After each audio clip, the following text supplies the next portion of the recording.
ত্রয়োদশ জাতীয় সংসদ নির্বাচন সামনে রেখে ভোটের অঙ্ক নিয়ে আরও একবার হাজির হলাম আমি রাজু আহমেদ।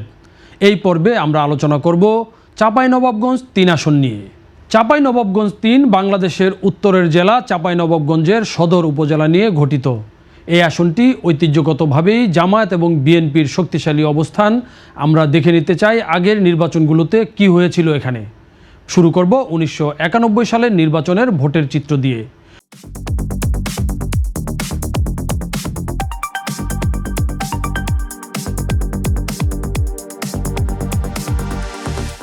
পঞ্চম জাতীয় সংসদ নির্বাচনে চাঁপাইনবাবগঞ্জ ৩ আসনে বিজয়ী হয়েছিলেন জামায়াতে ইসলামীর লতিফুর রহমান।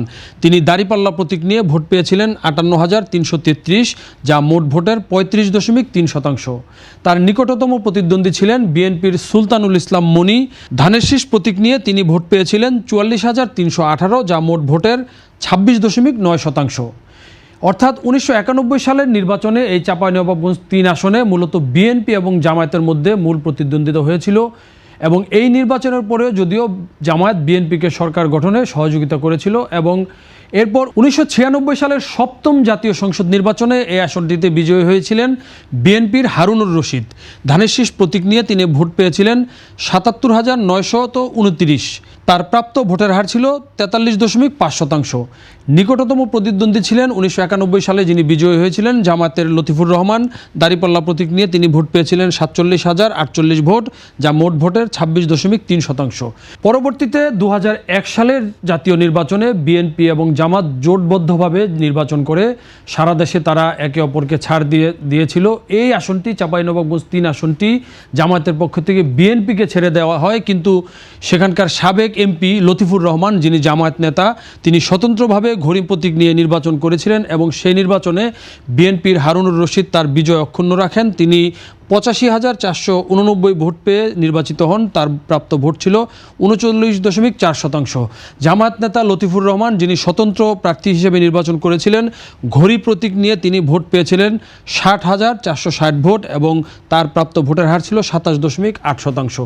অর্থাৎ এই নির্বাচনটিকেও দেখা যাচ্ছে যে বিএনপি জামাত জোটবদ্ধভাবে নির্বাচন করলেও জামাতের প্রার্থী স্বতন্ত্র হওয়ার পরেও তিনি কিন্তু দ্বিতীয় অবস্থানে ছিলেন এবং সেখানে আওয়ামী লীগ বা অন্য কোনো দল কিন্তু তাদের ধারে কাছে আসতে পারেননি ভোটের হিসেবে। ২০০৮ সালের নির্বাচনে আবারও বিএনপি এবং জামাত জোটবদ্ধভাবে ইলেকশন করে এবং ২০০৮ সালের নির্বাচনে আওয়ামী লীগ প্রথমবারের মতো চাঁপাইনবাবগঞ্জে বিজয়ী হয় এবং চাঁপাইনবাবগঞ্জ ৩ আসনে তাদের প্রার্থী আব্দুল ওদুদ নৌকা প্রতীক নিয়ে ১,১২,৭৫৩ ভোট পেয়ে নির্বাচিত হন। তার ভোট প্রাপ্তি হার ছিল ৪৩.১%। তার নিকটতম প্রতিদ্বন্দ্বী ছিল আগের দুইটি নির্বাচনে বিজয়ী বিএনপির হারুনুর রশিদ। তিনি ভোট পেয়েছিলেন ৭৬,১৭৮, যা মোট ভোটের ২৯.১%। এ হচ্ছে 1991 থেকে ২০০৮ সাল পর্যন্ত চাঁপাইনবাবগঞ্জ ৩ আসনের পরিস্থিতি।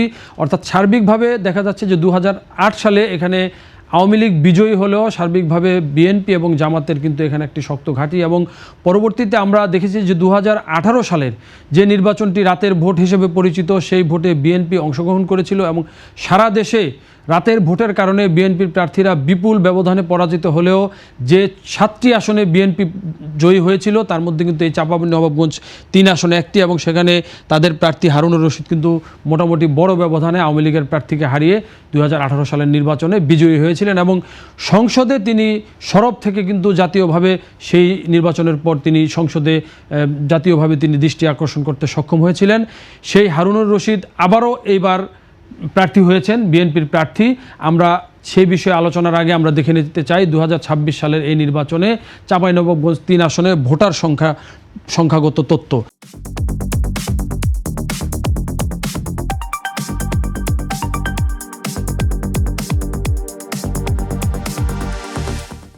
এই নির্বাচনে চাঁপাইনবাবগঞ্জ ৩ আসনে মোট ভোটার সংখ্যা ৪,৬০,৮০৫।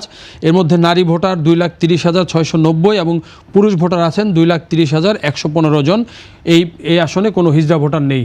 এই আসনে কারা প্রার্থী এবং কাদের সঙ্গে কাদের প্রতিদ্বন্দ্বিতা হতে পারে সেই তালিকাটি আমরা প্রথমেই দেখে নিচ্ছি যে কারা মূল প্রতিদ্বন্দ্বিতায় আছেন। এই আসনে মোট 5 জন প্রার্থী হয়েছেন এবং এই আসনে এবার পরিবর্তিত পরিস্থিতিতে মুখোমুখি হয়েছেন বিএনপির হারুনুর রশিদ, যিনি ধানের শীষ প্রতীক নিয়ে নির্বাচন করছেন, এবং জামাতের নতুন প্রার্থী নুরুল ইসলাম বুলবুল, তিনি দাঁড়িপাল্লা প্রতীক নিয়ে নির্বাচন করছেন। এই আসনটিতে আসলে 5 জন প্রার্থী থাকলেও এই জামাত এবং বিএনপির এই 2 জন প্রার্থীর মধ্যে কিন্তু মূল প্রতিদ্বন্দ্বিতা থাকবে।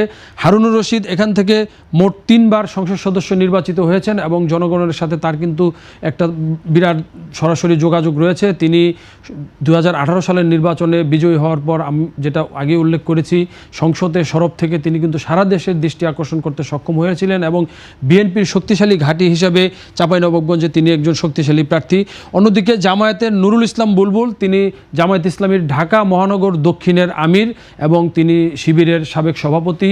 তিনি চাঁপাইনবাবগঞ্জ সরকারি কলেজের 1987 সালে ভিপি ছিলেন এবং এরপর রাজশাহী বিশ্ববিদ্যালয়ের একটি হল সংসদের তিনি কিন্তু ভিপি নির্বাচিত হয়েছিলেন। সুতরাং তারও কিন্তু রাজনীতিতে বর্ণাঢ্য ক্যারিয়ার এবং চাঁপাইনবাবগঞ্জের একজন পরিচিত এবং জনপ্রিয় নেতা, এবং এই দুজনই বলতে গেলে এক ভিআইপি প্রার্থী বলা যায় এবং ডাকসাইটে রাজনীতি চাঁপাইনবাবগঞ্জের সকলের পরিচিত এবং সেখানে তাদের 2 জনেরই জনপ্রিয়তা আছে। সুতরাং এই আসনটিতে শেষ পর্যন্ত হারুন এবং বুলবুলের মধ্যে কে বিজয়ের হাসি হাসবেন সেটা কিন্তু এই মুহূর্তে বলা খুবই কঠিন। তবে এখানকার যে আরেকটি বড় ফ্যাক্টর, এখানকার সহ বাংলাদেশের অন্য অন্য আসনের নিয়েও আমরা যখন আলোচনা করছি তখন কিন্তু স্বাভাবিকভাবে এবার নির্বাচনে আওয়ামী লীগের ভোটাররা কার পক্ষে যাবেন সেই আলোচনাটা কিন্তু বারবার চলে আসে। সুতরাং চাঁপাইনবাবগঞ্জে আমরা দেখেছি যে আগের নির্বাচনগুলোতে আওয়ামী লীগের একটা ভোট ব্যাংক রয়েছে। 2008 সালের পর পরিবর্তিত পরিস্থিতিতে সেটা অনেকটা যদি ক্ষয়ও হয়ে থাকে, আওয়ামী লীগের একটা অংশ কিন্তু ভোট এখনও তাদের সমর্থকরা, তাদের নীরব ভোটাররা কিন্তু এখনও আছেন। সেই ভোটারদের আচরণ কি হয়, তারা কতটা ভোট কেন্দ্রে যাবেন এবং কার পক্ষ অবলম্বন করবেন সেটার উপর কিন্তু এই চাঁপাইনবাবগঞ্জ বিশেষ করে অনেক বড় ফ্যাক্টর হতে পারে। কারণ এখানে বিএনপি এবং জামাত 2 দলের কিন্তু শক্তিশালী অবস্থান এবং খুবই মার্জিনাল ব্যবধানে তারা কিন্তু এখন ভোটের প্রচারেও যেটা বোঝা যাচ্ছে যে দুই দলের মধ্যে আসলে কাদের প্রার্থী বিজয়ী হবেন এই মুহূর্তে কিন্তু বলা যাচ্ছে না, 2 দলেরই শক্ত অবস্থান। সেক্ষেত্রে আওয়ামী লীগের এই ভোটাররা কিন্তু একটা ফ্যাক্টর হতে পারে।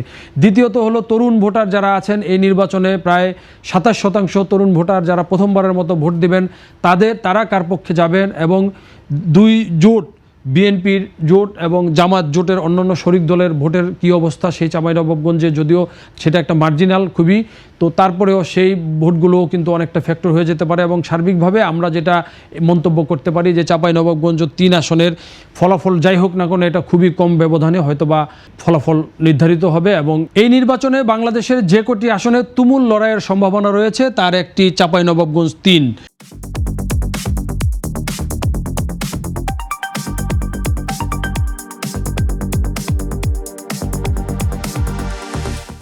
সেই লড়াইয়ে কে জিতবেন, হারুন নাকি বুলবুল, তা আমরা জানতে পারবো 12ই ফেব্রুয়ারি নির্বাচনের পর।